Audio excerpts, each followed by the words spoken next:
Israel দাওয়াই কেন দেওয়া হবে নাই মোহাম্মদ ইউনুসকে?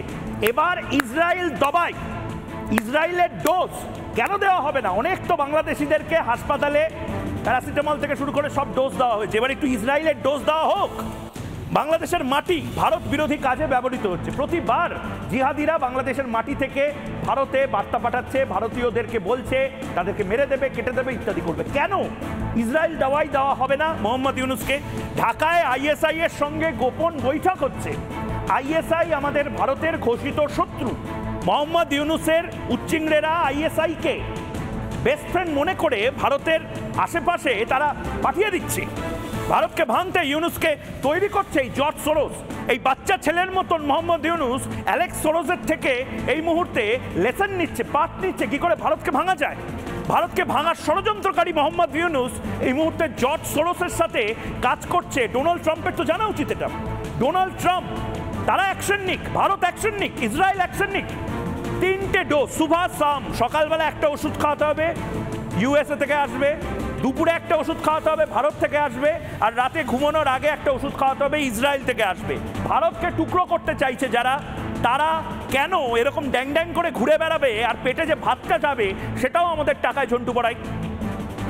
ওই প্রথমে বলি সত্যি কথা, যে বাংলাদেশের দুজন রিপ্রেজেন্টেটিভ পলিটিক্যাল পার্টির রিপ্রেজেন্টেটিভকে তুমি এনেছো, কার্যত তারা যে একদম পয়সা খেয়ে জর্জ সোরসের টাকা ইউনিসের দালালি করে এখানে বসেছে, তাদের দেশের সাধারণ মানুষের প্রতি এরা বিশ্বাসঘাতকতা করছে, এদের বুঝিয়ে লাভ নেই। আমরা একবার একটু ঝন্টু বাড়াই, আমি জাস্ট একটু আপনাকে ইন্টারাপ্ট করছি। এই মুহূর্তে যিনি বসে রয়েছেন ইঞ্জি থোয়াই চিংমং শাক, ইনি চট্টগ্রামের একেবারে চাকমা সম্প্রদায়ের তিনি মানুষ, এবং এখানে যে ঝন্টু বড়াই বসে রয়েছেন তিনিও কিন্তু একেবারে উত্তরবঙ্গের মানুষ। অখণ্ড ভারত হলে আজকে একই দেশের মধ্যে এই দুজন একসাথে বসে ডিবেটটা করতো। ময়ূক, এনাকে চাকমা সম্প্রদায়ের প্রতিনিধি বলবে না, বলো চাকমা সম্প্রদায়ের বিশ্বাসঘাতক প্রতিনিধি, যে বাংলাদেশ চাকমা ব্রুকে ধ্বংস করে দিয়েছে, তাদের কালচারকে ধ্বংস করেছে, যে চাকমারা আজও ভারত ভুক্তির দাবি তোলে, তাদের প্রতিনিধি নিয়ে হতে পারেন না, এটা বিশ্বাসঘাতক। দ্বিতীয়,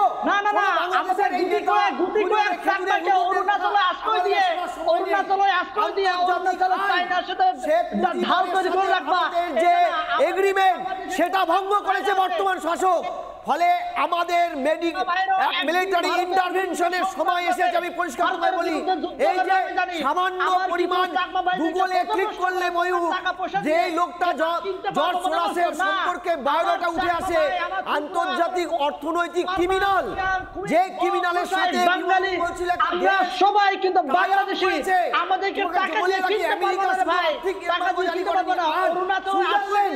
এইসব দেখে আজ সুইজারল্যান্ড সমস্ত আর্থিক অনুদান বন্ধ করেছে বাংলাদেশের জন্য। আচ্ছা, ইঞ্জি থোয়াই কিছু বলছেন। ইঞ্জি থোয়াই বলুন, আপনাকে 30 সেকেন্ড দেওয়া হচ্ছে, শান্ত হয়ে বলুন, আপনাকেই টাইম দেওয়া হচ্ছে, বলুন আপনি কি বলতে চাইছেন, বলেন। একবার ও অনলাইনে আছে বাংলাদেশ থেকে, আমি শুনে নিই আপনার কথা, আপনি অনেকক্ষণ ধরে বলার চেষ্টা করছেন, আপনি বলেন কি বলছেন, বলুন বলুন। আমি বলছি কিছু চাকমাদেরকে যদি অরুণাচলে আশ্রয় দিয়ে মনে করে যে না বাংলাদেশের যত নিজের দেশ সামলাতে পারছে না, অরুণাচলের দিকে নাক গলাচ্ছে, নিজে খেতে পারেন না, সমস্ত দেশের থেকে অনুদান বন্ধ হচ্ছে, রোহিঙ্গাদের টাকাও বন্ধ করে দিয়েছে, হাততালি মারছে বাংলাদেশের বিরুদ্ধে কথা। আপনার চট্টগ্রাম ধ্বংস করে দিয়েছে পাকিস্তানে বাংলাদেশের মুসলিমবাদীরা, আপনাদের আদিবাসী জনজাতিদের কালচারকে ধ্বংস করে দিচ্ছে। আপনি দালালি করছেন জর্জ সোরসের টাকায়, ইউনিসের দালাল, বাংলাদেশের লোকে সর্বনাশের বন্যায় দুজন বসে আছে।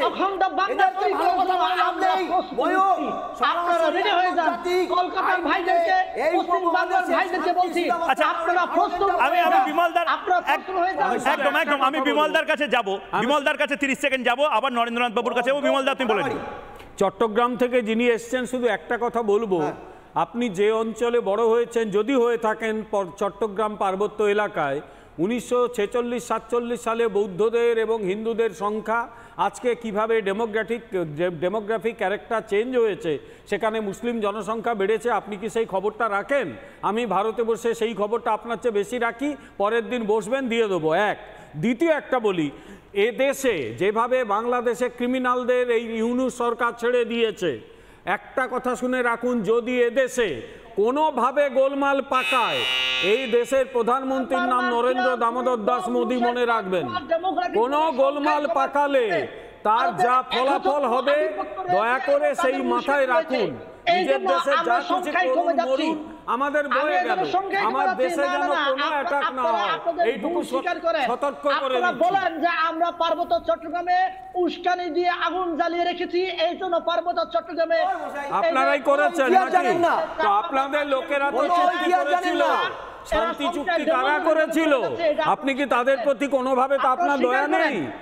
শান্তি চুক্তি জানেন কবে হয়েছিল, তার শর্তগুলো কি, সেই শর্ত মানা হয়েছিল? সেই শর্ত বাংলাদেশের সরকার কি মেনেছে?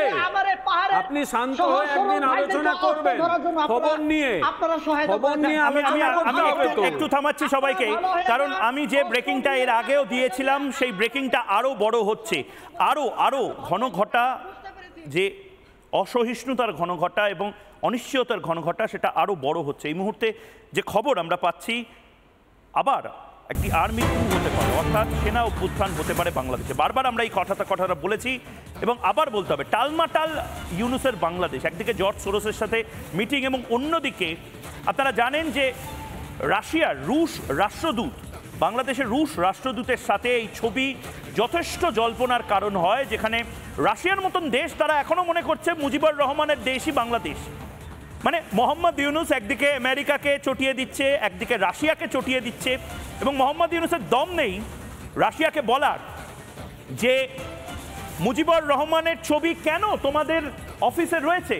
এবং রাশিয়া এবং বাংলাদেশের সেনাপ্রধান তারা নির্দিষ্টভাবে মুজিবুর রহমানের ছবিকে ব্যাকগ্রাউন্ডে রেখে, দেখুন ভালো করে, আমি যদি ফুল ফ্রেম দেখাতে বলি পিসিআরকে, দেখুন এই ছবি স্পষ্ট বার্তা দিয়ে দিচ্ছে। এই ছবি ফুল ফ্রেম যদি আমি দেখাতে বলি, দেখুন এইবার মুজিবুর রহমানের ছবি পেছনে রেখে, যে মুজিবুর রহমানের ছবি ভাঙচুর করা হয়, মূর্তি ভাঙচুর করা হয় বাংলাদেশ জুড়ে, সেখানে স্পষ্ট বার্তা দিয়ে দিচ্ছেন বাংলাদেশের সেনাপ্রধান জেনারেল ওয়াকার যে তার আপত্তি নেই মুজিবুর রহমানের ছবির সামনে একটি নতুন ছবি তোলার, তার আপত্তি নেই রাশিয়া যে তাদের দপ্তরে মুজিবুর রহমানের ছবি রাখছে, বাংলাদেশে যে দূতাবাস আছে সেখানে। স্পষ্ট বার্তা। নানা ধরনের কন্টেন্ট দেখার জন্য লাইক করুন, শেয়ার করুন আমাদের ফেসবুক পেজ, সাবস্ক্রাইব করুন আমাদের ইউটিউব চ্যানেল। পাশাপাশি অন্যান্য ব্রেকিং নিউজের জন্য অবশ্যই চোখ রাখুন রিপাবলিক বাংলায়।